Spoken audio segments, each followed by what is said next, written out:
ادع إلى سبيل ربك بالحكمة والموعظة الحسنة وجادلهم بالتي هي أحسن إن ربك هو أعلم بمن ضل عن سبيله. Bismillah, alhamdulillah, wassalatu wassalamu ala rasulillah, assalamu alaikum wa rahmatullahi wa barakatuh, and welcome to another episode of Imam Initiative, a series about being an Imam in the West.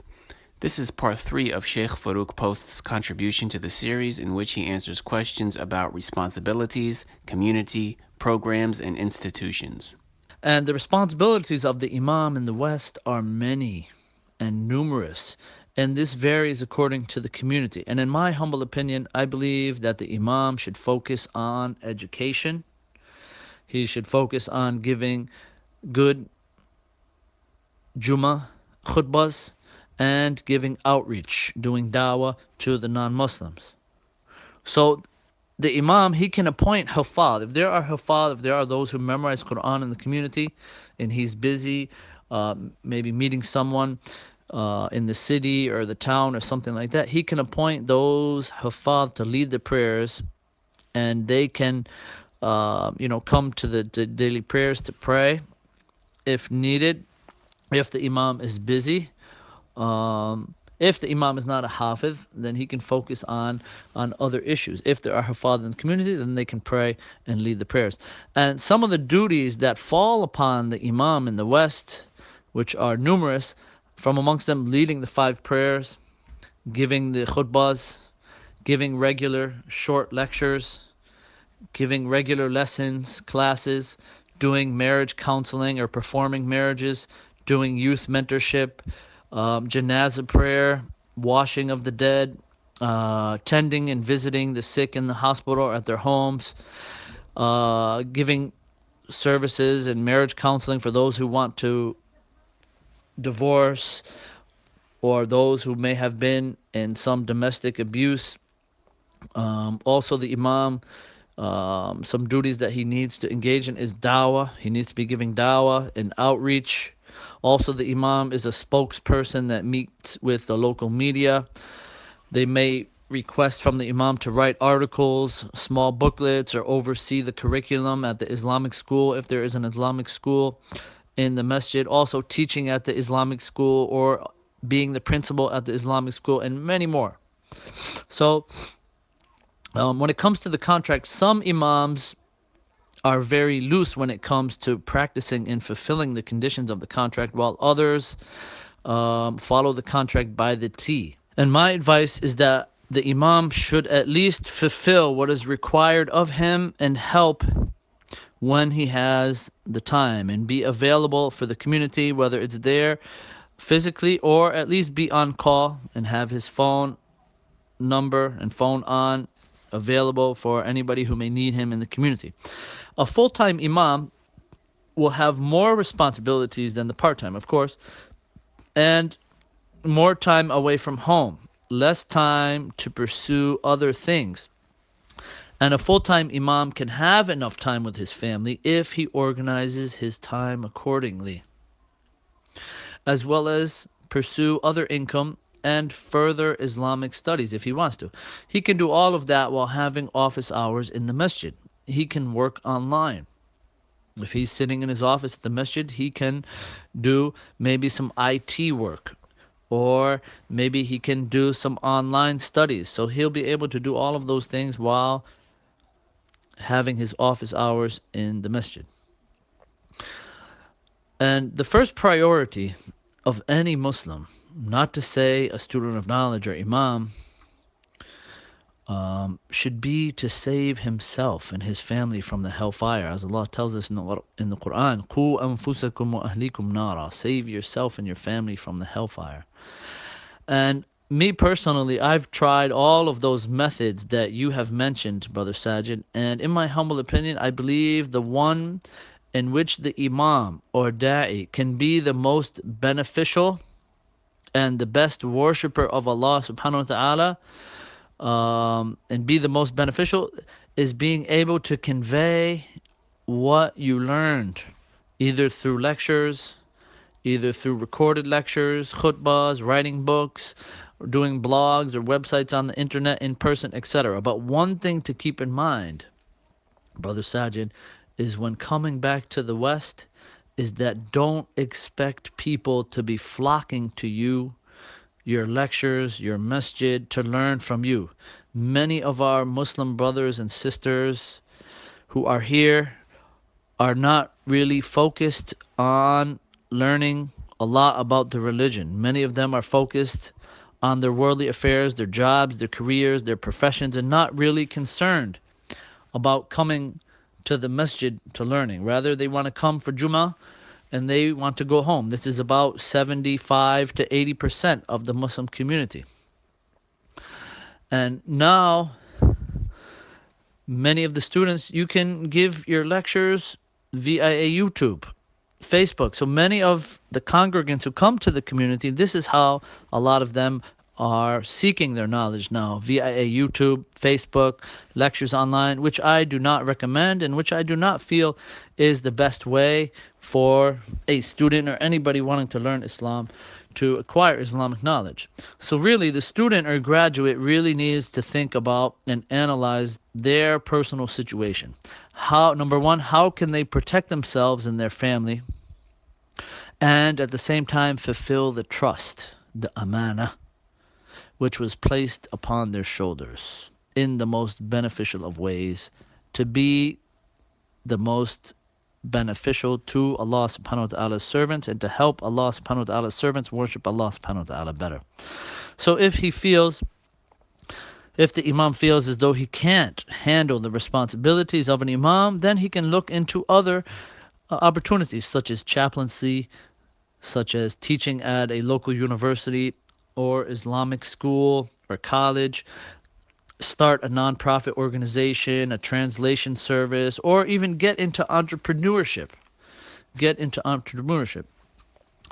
And since my coming back to the USA in 2015, my contact with the scholars, of course, is less than what it was while in Mecca, but I still maintain regular contact with many of my scholars and many of my teachers through WhatsApp, through email.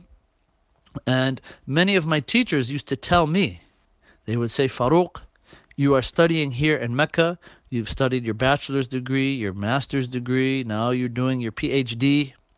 You're studying here in Mecca so that you can go back to your country and make things easier for us. People will be referring to you and asking you fatwa and asking you questions and coming back to you. You understand the living conditions and situations there in America better than us. You live there.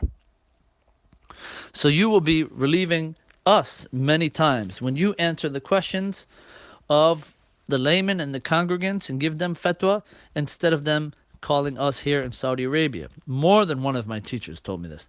And me personally, I believe that the students and imams, they should stay connected with the scholars and ask them advice when needed, but they should not, and they do not need to refer back to them in issues that the students of knowledge and the imams have studied extensively and know and research themselves and know the books to refer back to find the correct ruling or the correct opinion in an issue or the fatwa in the issue. And normally the majority of the masajid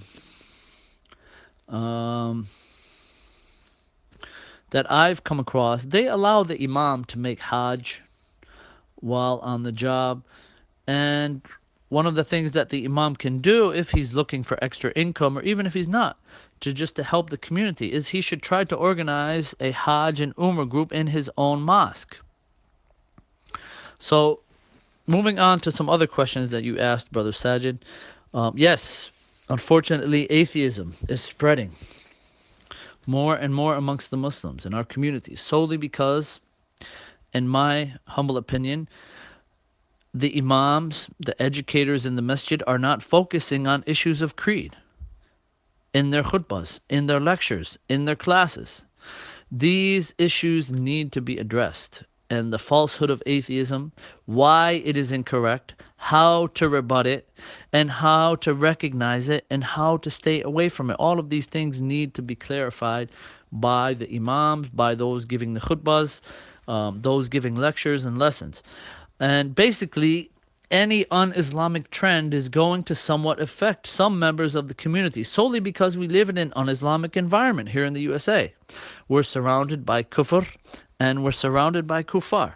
So the best way that I believe to try to decrease some of these un-Islamic trends in our communities is through education, more education, advice, reminders, and more education. And the da'i should select a community that there will be no bias, no discrimination, no favoritism or the likes based on race or ethnicity. And in my opinion, every masjid should have appointed individuals who lead the prayers. Not necessarily the imam, as he may be busy sometimes outside the masjid, but we definitely need to organize the masajid and unite the masajid in one particular area. Then there should be some kind of local shura where the leaders of each masjid meet and discuss the visions, the missions, and progress and goals of the greater community as a whole. For example, let's say Philadelphia, for example. There are 50 masajid in Philadelphia. Once a month or once every 3 months, the imams of all those masajid, they meet and they discuss how can we give dawah to the non-Muslims together? How can we send the same message of tawheed and following the sunnah and good manners and good etiquettes to the non-Muslims so that they're all on the same page and they're moving forward together and progressing together and developing their communities together. So I think that this is the way that it should be done if there are many masajid in one area. And how these masajid can work together to make the greater community better for all people, Muslims and non-Muslims alike. And my humble opinion, there are not enough qualified imams in America. But at the same time, Sajid, there are many communities that don't want imams as well. This is because the board members or the trustees would like to run the affairs of the masjid instead of the imam. They feel that they are more deserving to run the affairs of the masjid. And this brings us to another topic, which is the way that the masajid are structured here in the West, with these boards of directors or boards of trustees or committees, etc. This, in my humble opinion, is not the best way to structure our masajid. And this is for many reasons.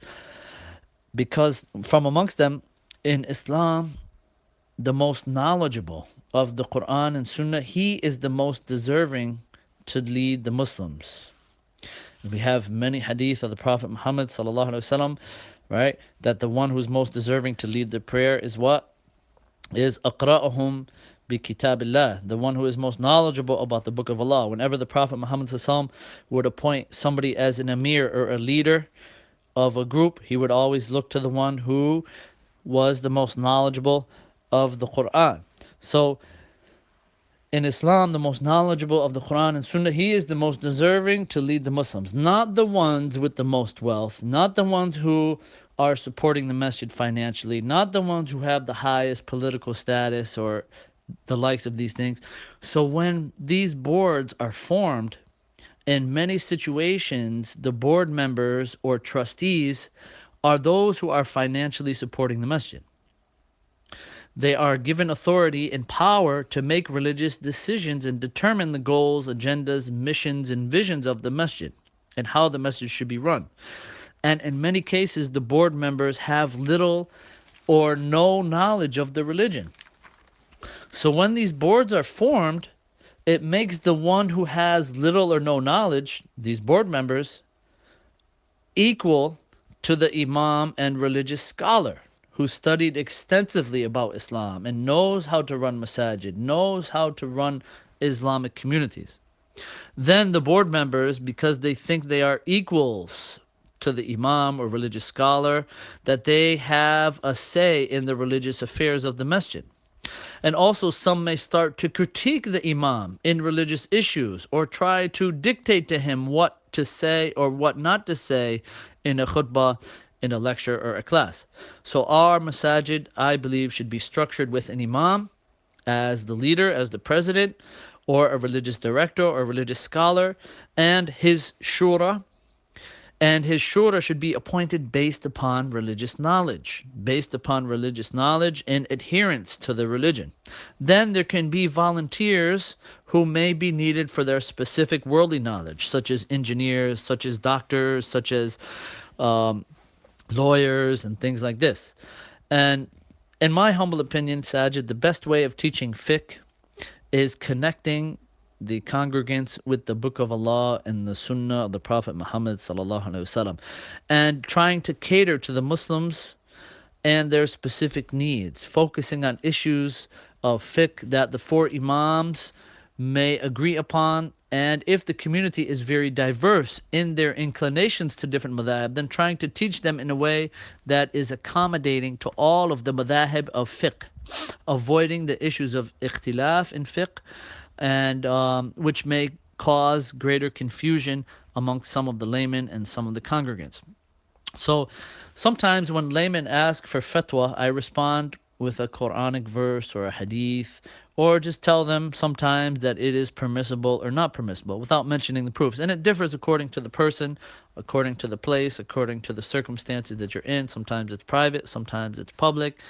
Sometimes the person is asking a question because he wants to stir up some doubts or misconceptions in the community. So each situation is different. So general questions in fiqh, I try to respond with the most preponderant opinion, the rajih. Moving on to some of the questions you asked, brother Sajid. Teaching the congregants the history of the emergence of different madhahib, the biographies of the founders of the madhahib, and their usul, and their approach in studying, and the usul of their fiqh and their statements about not being bigoted to them personally, and that they all make ijtihad and can be correct or incorrect. This is the best approach that I feel that we need to teach fiqh to our congregants. And if a Muslim approaches me confessing their sins, then sometimes I would just listen and not respond, just lend them an ear. Other times I would advise them and console them. So it really depends upon the sin. It really depends upon the person, the state of mind that the person is in, also the emotional state that the person is in as well. And as for what you mentioned or what you asked about the kids in the masjid, and kids are kids. They're filled with energy, filled with excitement, and this energy that they have, it needs to be channeled and used in a positive way. So the masajid, I think it's necessary that the masajid have sports activities for the kids, social activities, dinners, potluck dinners, have crafts, maybe arts, cooking, knitting, things like this for the young girls. We need to make the masajid a place where people love to come, they love to socialize, and they love to interact with their brothers and sisters in Islam. As for what you asked about knowledge of dream interpretation, knowledge of dream interpretation comes from having extensive knowledge about the Quran and extensive knowledge of the Hadith. I have knowledge of exorcism and how to extract jinns and things like this, but I've never performed it on anyone here in America. Very rare. I had maybe one case where a woman approached me and she said she had a jinn, but after looking at her situation and realizing her situation, it came out to be that something else, which wasn't a jinn.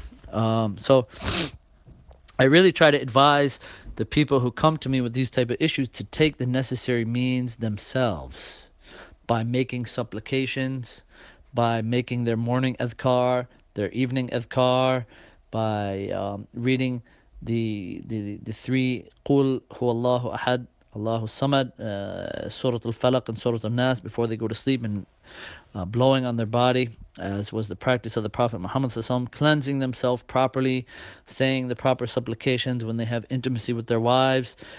This is actually one of the things that I've learned from one of my teachers, one of my shuyukh in Mecca, where he was a raqi. He was somebody who would perform ruqya in his earlier years. But then when he realized that many people are turning this ruqya thing into a business, and many of the people who are claiming that they have jinn or want a sheikh to come read upon them, that they are becoming more attached to the sheikh who is reading upon them than they are becoming attached to Allah subhanahu wa ta'ala. So he stopped doing ruqya for a while, and he would just advise them. He would say, listen, these are the adhkar you should read Surah Al-Baqarah, read Surah Al-Fatiha, read Al-Mu'adhatayn, and take care of your morning adhkar and evening adhkar. And he actually stopped reading upon the people because of the attachment that many of these people who were seeking this ruqya had to these shuyukh, and they weren't really attached to Allah subhanahu wa ta'ala. So moving on, some of the most beneficial masjid educational programs that I've found to be very beneficial and I've tried to stick to is, number one, no doubt, Quran classes. Our kids need to learn how to recite Quran with the proper tajweed, and they need to start off with, Qaida Nuraniya or Qaida Baghdadiya, these type of books where they can pronounce the Quran correctly, and actually trying, when the teacher teaches the kids these books, you want the kids to actually be able to teach other kids. When they grow up, they're 15, they're 16, you want them to actually grab the torch from you and pass it on to those youth who are younger than them. So the intention of the teacher should be to actually raise these kids and teach these kids where they have the ability to teach the youth who are younger than them. Also, fiqh al-ibadat, fiqh al-sunnah, Sayyid al-Sabiq, mulakhis al-fiqhi, the short summarized books of fiqh related to ibadat. Also tafsir. Tafsir is very good. Aqidah, starting, like, for example, Aqidah Tahawiyya, and then moving on to the other books, Aqidah Wasatiyya, and then maybe more detailed books about Aqidah. But basically, Aqidah Tahawiyya, or even just summarizing for them the important issues, the actions of the heart, how the ar-raja and khawf and these type of things, and how they are related to aqidah and important, and that how the actions of the heart are sometimes more important than the actions of the limbs. And also, some of the educational programs we like to focus on too is social issues which affect the Muslims on a daily basis. And me personally, I like to utilize the projector when I give classes, make PowerPoint presentations. Number one, to keep the audience's attention, because our brothers and sisters here in the West, they didn't learn the way we did in Saudi Arabia, sitting down on the ground with our knees hitting each other, and sitting for hours and hours and hours just listening to the sheikh without any interaction between the sheikh and the student. So the people here in the West, they didn't learn that way. They're used to more interaction, more discussions and questions from the teacher. So I tried to make the learning experience as interactive as possible.